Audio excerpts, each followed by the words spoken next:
निसर्ग ॲग्रो फार्मच्या एका नवीन व्हिडिओमध्ये तुम्हा सर्वांचे स्वागत आहे. गेली 8-10 दिवस आपण व्हिडिओ टाकला नाही,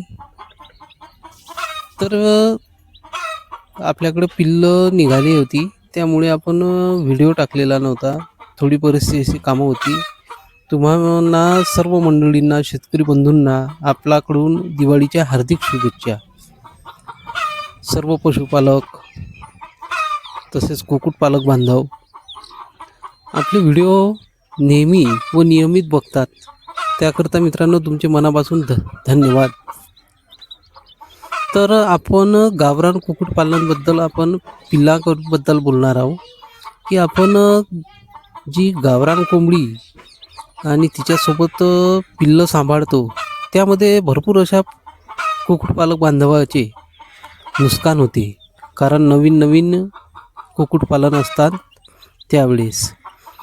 तर आता जसे थंडीचे दिवस आहे, तर या थंडीच्या दिवसात, उन्हाळ्याच्या दिवसात नियोजनामध्ये आपल्याला बदल करावा लागतो. आता जे लोक कोंबडीसोबत पिल्लं आपण सांभाळत असतो, त्यावेळेस कोणत्या चुका होतं त्याची संपूर्ण माहिती आपण या व्हिडिओमध्ये बघणार आहोत. तर आज आपल्या पिल्लांचा हा 3रा दिवस आहे आणि बघू शकता आपण या खुराड्यामध्ये कशा प्रकारे आपण नेट आणि बारदाना लावून घेतला. कारण हळूहळू आता थंडी वाढत जाणार आहे, त्याकरिता आपण हे असे नियोजन केले आहे. तसे तर पिल्लांना ऊब देण्याचे काम हे कोंबडीच करत असते, पण ज्या वेळेस आपण 1 महिन्याची पिल्लं झाल्यानंतर या कोंबडीला आपण कोंबडीच्या पिल्लांना वेगळं करणार आहोत आणि तेव्हा त्यांना थंडीपासून वाचवण्याकरिता हे या प्रकारचे आपण या खुराड्याला आपण सर्व नेट व बारदाना लावून घेतला आहे, जेणेकरून कसल्याही प्रकारची थंड वारे यामध्ये जाणार नाही. आता त्या अगोदर आपण 1 महिना कसे नियोजन करावे त्या कोंबडीबरोबर पिल्लं सांभाळताना ते बघणार आहोत. तर आजचा हा आपला कोंबडीचा 5वा दिवस आहे पिल्लांचा. तर आपण यांना स्टार्टर खाद्य दिलेलं आहे आणि 3 ते 4 दिवस आपण यांना गूळ पाणी देणार आहोत. आता बघू शकता त्या भांड्यामध्ये आपण गुळाचं पाणी बनवलं आहे.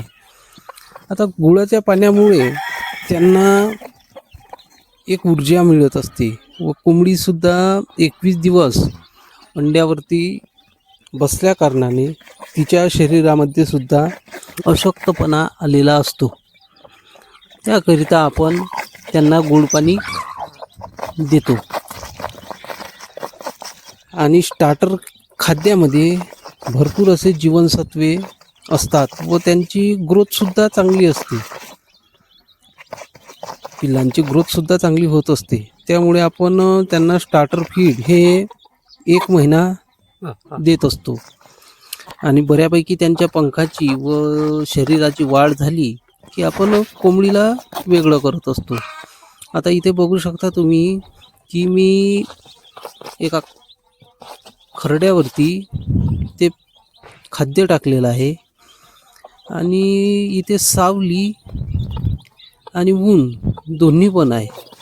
आता कोंबडीला आपण केव्हा सोडावं पिल्लांना व कोंबडींना, तर सकाळी आपण थोडं कोवळं ऊन आल्यानंतर, जसे की 8-8:30 वाजता आपण पिल्लांना सोडत असतो, जेणेकरून पिल्लांना कसल्याही प्रकारची थंडी लागणार नाही. जर आपण चुकीच्या पद्धतीने चुकीच्या वेळेस कोंबडीला आपण पिल्लापासून वेगळं केले तर कोंबडीला काही कळत नाही की आपल्या पिल्लाला थंडी लागते की काय. ती कोंबडी सतत आपली घेऊन फिरत असते पिल्लांना व त्यामुळे आपलं नुकसान होऊ शकतं मित्रांनो. कोंबडीला तितकंसं काही आपल्या पिल्लाचं समजत नाही. ज्यावेळेस दिवसाचा वेळ असतो त्यावेळेस, रात्रीच्या वेळेला ती पंखाखाली बरोबर घेऊन बसते, पण आपण कोवळं ऊन आल्यानंतर थोडं कडक असल्यानंतर तेव्हाच आपण पिल्लांना सोडावं. आता बघू शकता इथे ऊन सावली दोन्ही आहे. पिल्लांना व कोंबडीला जिथे जायचं आहे तिथे ते जाऊ शकते. आपण असं दिवसातून 3 वेळा पिल्लांना बाहेर काढतो, खाद्य टाकत असतो, जेणेकरून पिल्लांना भरपूर सुरुवातीच्या दिवसाला भूक असते व त्यांना थोड्या थोड्या वेळाला थोडा आराम व खाद्याची आपल्याला सवय लावावी लागते. आता बघू शकता कोंबडी कशा प्रकारे आपल्या सर्व पिल्लांना गुळ पाणी पिण्याचं शिकवत असते.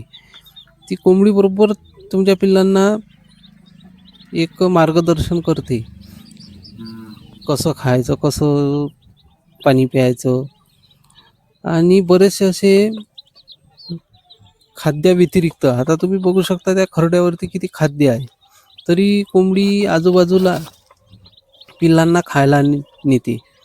आता याच्यामध्ये पिल्लं जर आपली दूर घेऊन गेली कोंबडी, तर घार, कावळा यासारखे प्राणी या पक्ष्यांना उचलू शकतात, कारण ते आता नाजूक आहे, त्यांना तितका त्यांचा ॲक्टिव्हपणा आलेला नाही.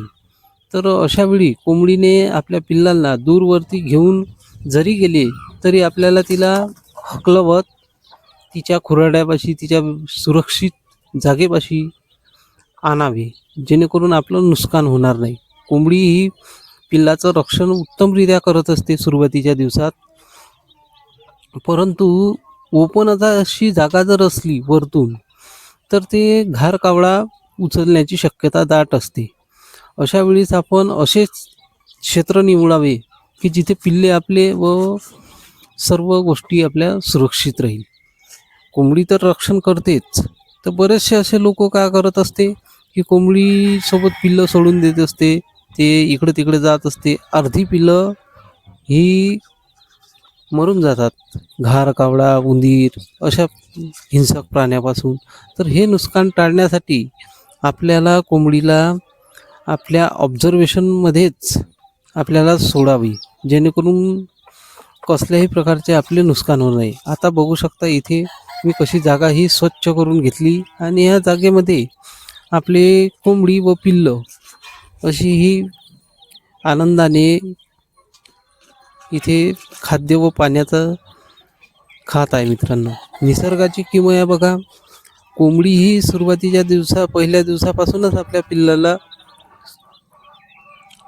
शिकवत असते. आता कोंबडीच्या जेव्हा अंड्यामधून पिल्लं निघत असते त्यांना लगेचच आपण काढून घ्यावे नाही. त्यांना जेव्हा अंड्यामधून पिल्ले निघाले त्यानंतर आपण 24 तास त्यांना पंखाची ऊब द्यावी व त्यांना कसल्याही प्रकारचे खाद्य व पाणी देऊ नये, कारण सुरुवातीच्या वेळेला पिल्लांना उबीची खूप गरज असते. आपण कोंबडीच्या पंखाखालून जेव्हा पूर्ण अंडी उबवले जातात त्यानंतर आपण त्यांना 24 तास त्या कोंबडीच्या पंखाखाली ठेवत असतो व त्याच्यातले जे अंड्याचे टरफल आहे ते आपण काढून घेत असतो.